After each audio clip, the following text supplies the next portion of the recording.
Bonjour à tous et à toutes. Heureuse et bonne année pour 2021. De toute l'équipe de Jésus International Ministère, de moi-même.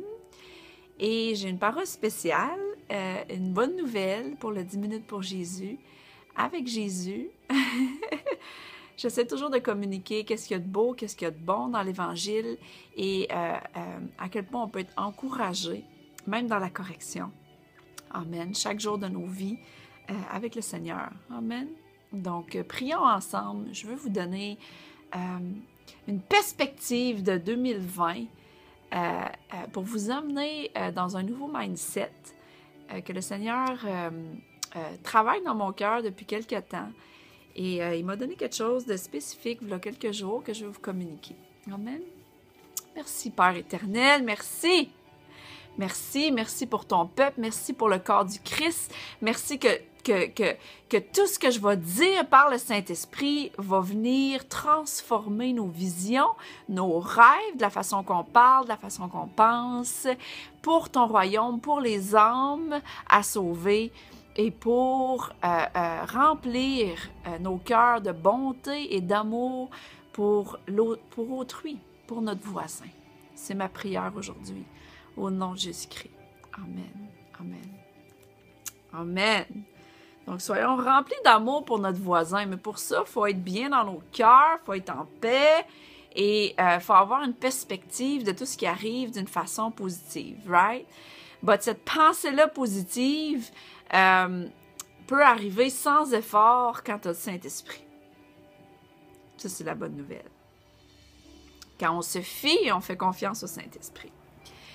Et tout ce qui est écrit dans l'Évangile qui nous aide à comment réaligner nos pensées, nos cœurs et rester dans cette atmosphère-là de paix, de joie et de droiture devant notre Père Céleste, devant notre Dieu, on a besoin de rester unifiés, en accord avec la parole. Puis Jésus a dit un principe très important dans Matthieu 12. Je veux rentrer tout de suite dans les Écritures. Il est écrit dans Matthieu 12, verset 25, là, il répond à certaines accusations, certains chefs religieux qui essaient de l'accuser à tort de toutes sortes d'affaires. On passe à travers ça dans notre vie ici sur la planète. Donc, il dit, verset 25, il dit, « Mais Jésus, connaissant leurs pensées, un pays déchiré par la guerre civile est dévasté. Aucune ville, aucune famille divisée ne peut se tenir debout. » Donc, si tes pensées sont contraires à la parole, tu ne pourras pas tenir le coup. Je te le dis tout de suite, tu ne tiendras pas le coup. Puis, je ne veux pas être une prophète de malheur, je veux être un encouragement pour toi de reconnaître quand la voix étrangère vient, fais un choix de la rejeter. Et aligne-toi avec ce qui est écrit dans la parole pour que ta paix et ta joie puissent rester et que ta maison, qui est ton temple, puisse rester. On le sait qu'une famille, on le sait dans les mariages, s'il y a une division, une divergence d'opinion, que les deux pensent totalement différent, toute la famille et la maison en souffrent, les enfants y compris. Donc, à propos de soi-même, c'était quoi ta vision de 2020? Est-ce que tu focuses sur tout ce qui s'est passé dans les défis, les challenges, tout ce qui s'est passé de mauvais, ou tu focuses sur tout ce que le Seigneur a fait de bon? Et ça, c'est mon deuxième point pour rester aligné, parce que des fois, on oublie les bonnes choses. On oublie les bontés, la fidélité de l'Éternel. C'est écrit dans Habakkuk 2, verset 2. L'Éternel répondit, « Écris cette révélation et grave-la sur les tablettes. Écris-la clairement pour que chaque lecteur la lise couramment. » Donc, Dieu donnait une instruction, nous donne une instruction aujourd'hui d'écrire tous nos témoignages, nos rêves, ce qu'il nous dit. Mais là, je vais focusser sur tous les témoignages. Je suis passée à travers 2020, dans mon livre de 2020, des miracles et des témoignages. il y a 23 événements qui sont arrivés en 2020 où Dieu a agi super naturellement. Et certains, j'avais oublié. Je vais être honnête avec vous autres. Certains, j'avais oublié et ça me touche quand j'en parle parce que Dieu est tellement fidèle. Donc, l'importance de ce commandement-là du Seigneur, d'obéir à avoir notre cahier. Si tu n'as pas de cahier, va chez Dollarama, puis s'il te plaît, ajoute-en un. Et si tu n'as jamais commencé à faire ça, commence maintenant, commence aujourd'hui et écris sur tout ce que 2020, tout ce qui s'est passé de bon.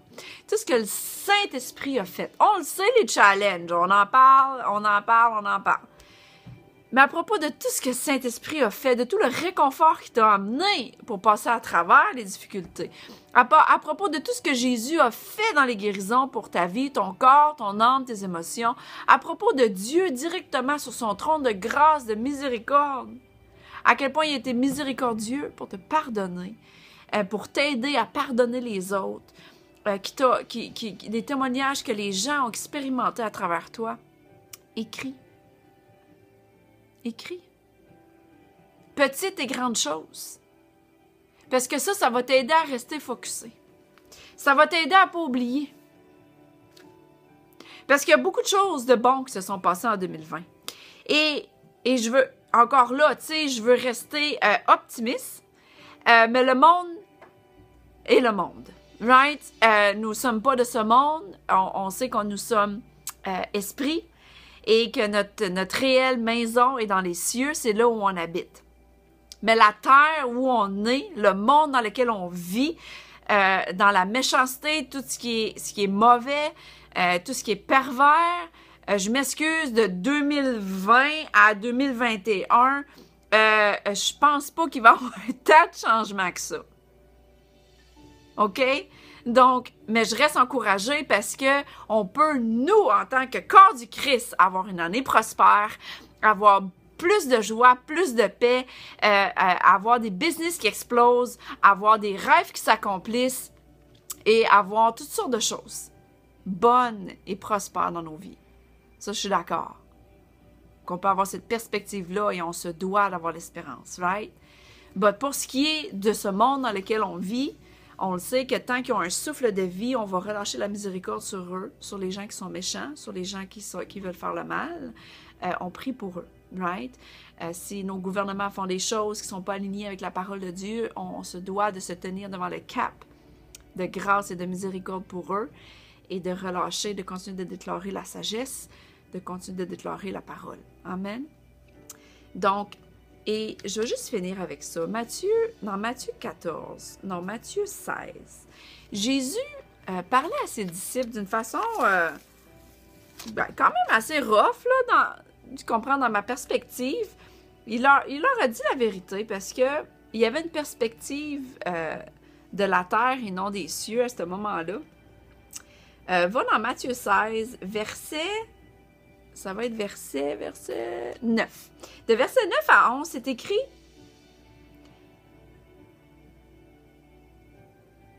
ouais, je vais commencer verset 8. Ici, Jésus, sachant ce qui se passait, leur dit: pourquoi discutez, voyons. Discutez, vous, entre vous, parce que vous n'avez pas de nourriture. Donc, pourquoi tu es en train de t'inquiéter que tu n'as pas de bouffe? Pourquoi tu es en train de t'inquiéter que tu n'es pas encore marié? Pourquoi tu es en train de t'inquiéter que tu n'as pas encore de char ou que tu n'as pas encore trouvé la job que tu avais perdue en 2020? Pourquoi tu es en train de t'inquiéter, de discuter, d'avoir un discours intérieur dans tes pensées ou avec des gens de ça? Jésus est comme: pourquoi? Puis là, verset 9 et 10, il répète 2 fois la même affaire. Je pense que c'est important.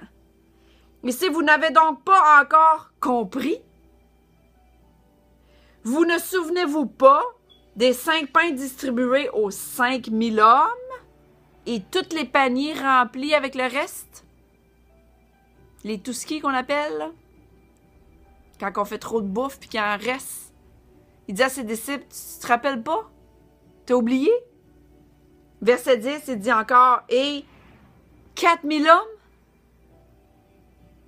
Et du nombre de paniers que vous avez emportés avec vous? Donc, il est comme, really? Vraiment? Verset 11, comment se fait-il que vous ne comprenez pas que je ne parlais pas de pain quand je vous disais, gardez-vous du levain des pharisiens et des sadducéens? Donc, il dit comme, comment se fait-il? Avec tout ce que tu as vu dans ta vie, comment se fait-il? Et pendant que je te parle, je me parle à moi direct, là. C'est des révélations que j'ai eues direct du trône, de son amour, du Seigneur. Comment se fait-il? Donc, soyons vigoureux dans notre façon de penser. Soyons vigoureux dans notre discipline, de lire la parole, de prier, d'être dans sa parfaite volonté. Parce qu'il y a un monde qui a besoin qu'on reste la lumière. Il y a un monde qui a besoin qu'on brille. 2021 arrive, 2020 est passé. On sait que toutes choses sont temporaires, même les bonnes choses sont temporaires, tout passe. Je vous souhaite encore la bonne année 2021. Et je vous encourage à obéir ce que Dieu a mis dans mon cœur, de prendre un cahier et d'écrire tout ce qui s'est passé de bon en 2020. Et prépare-toi à écrire tout ce qui va se passer de bon en 2021. Et souviens-toi, quand je me suis mis à relire ça, il y a 23 événements qui se sont arrivés, de miracles, supernaturelles choses qui sont arrivées dans ma vie. Et quand je me suis mis à les lire, j'ai fait « Wow! » Quel encouragement! Donc, il n'y a aucune place pour le doute, aucune place pour la complainte, aucune place autre que la parole de Dieu dans ma vie, afin que ma destinée s'accomplisse pour les hommes, pour les nations. So, c'est la même chose. Alors, c'est la même affaire pour toi. Tu as une destinée, tu as des choses à accomplir sur cette planète. Trouve c'est quoi. Écoute le Saint-Esprit et écris-les. Alors voilà, je vous aime et on se voit bientôt pour le prochain 10 minutes avec Jésus parce que je dois utiliser les talents que le Seigneur m'a donnés parce qu'il veut me donner plus. Alors utilise ce qu'il t'a donné et fais-les fructifier pour cette année 2021. OK, à bientôt. Bye bye.